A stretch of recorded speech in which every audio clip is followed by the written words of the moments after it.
Sujet sur les cartels dans la livraison de repas, une entente originale. Bruxelles qui inflige 329 millions d'euros d'amende à Deliveroo et à Glovo. Emmanuel Combe, ça c'est votre sujet par prédilection. Une entente sur les talents. C'est une première européenne. Oui, c'est la première fois en Europe. Alors une entente pour nos auditeurs, hein, c'est le fait de se concerter, notamment entre des concurrents pour fixer des prix, etc. Et là, en réalité, ils se sont entendus pour plusieurs raisons, pour des choses très, très classiques, du style on se répartit les marchés géographiques. Ça, c'est pas très original. Non, ce qui est très original, c'est que pour la première fois, la Commission sanctionne en effet une entente par laquelle Deliveroo et Glovo, donc qui sont deux plateformes de livraison de repas à domicile, se sont entendus pour ne pas se débaucher leur main-d'œuvre, ce qu'on appelle des no-poach agreements. Alors pourquoi c'est une entente anticoncurrentielle? Parce que s'il n'y avait pas eu cette entente, qu'est-ce qui se serait passé? Eh bien, ils se seraient pris mutuellement leurs travailleurs. Et on parle de quels travailleurs? Les travailleurs les plus qualifiés.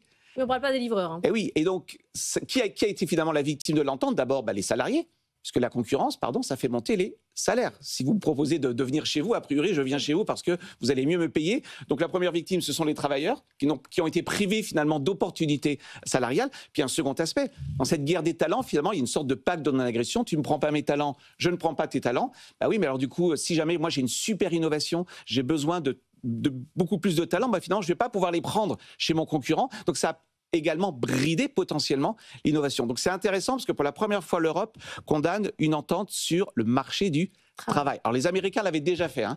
En 2010, comme par hasard dans la tech, c'était Google, Apple et Adobe qui s'étaient entendus également pour faire un no-poach agreement. Tu ne prends pas mes travailleurs, je ne prends pas tes travailleurs. Alors c'est intéressant, c'est-à-dire que le droit de la concurrence s'intéresse de plus en plus au marché du travail. Et d'ailleurs, Biden, alors il n'a pas fait grand-chose, mais Biden avait mis ce sujet-là sur la table en disant il faut aussi regarder les pratiques des entreprises sur le marché du travail. Il n'y a pas que les no-poach, il y a aussi typiquement les accords pour ne pas augmenter les salaires. On s'entend pour geler les salaires entre concurrents. Ça, c'est une bonne vieille entente par les prix. Je le rappelle, en droit de la concurrence, les ententes sont anticoncurrentielles, sont sévèrement réprimées.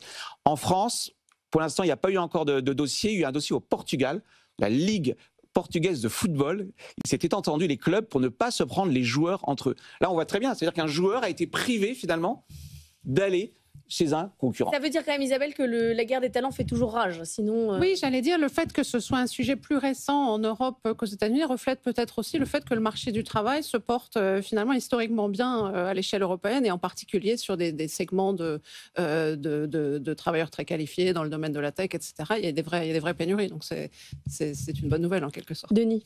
Mais c'est vrai que c'est très intéressant aussi de le recontextualiser par rapport à la conjoncture économique. Parce que là, on est dans un moment où les tensions sur les recrutements ont été très élevées pour les travailleurs très qualifiés. Donc, on voit bien pourquoi il y a cet élément sous-jacent. Mais il y a d'autres moments dans la conjoncture économique où vous avez des organisations entre les entreprises pour assurer sur un bassin d'emploi, pour faire des prêts de main-d'œuvre. Donc, il y a, et là, c'est aussi une forme d'entente entre entreprises qui vise à la préservation de l'emploi, à ce qu'il n'y ait pas d'irréversibilité qui viendrait à la perte d'une qualification parce que une entreprise vient à disparaître, n'a plus d'activité, et bien donc vous avez à l'intérieur d'un bassin d'emploi des personnels qui peuvent circuler d'une entreprise à l'autre. Donc vous avez des formes d'entente qui existent sur le marché du travail. Il va falloir bien discriminer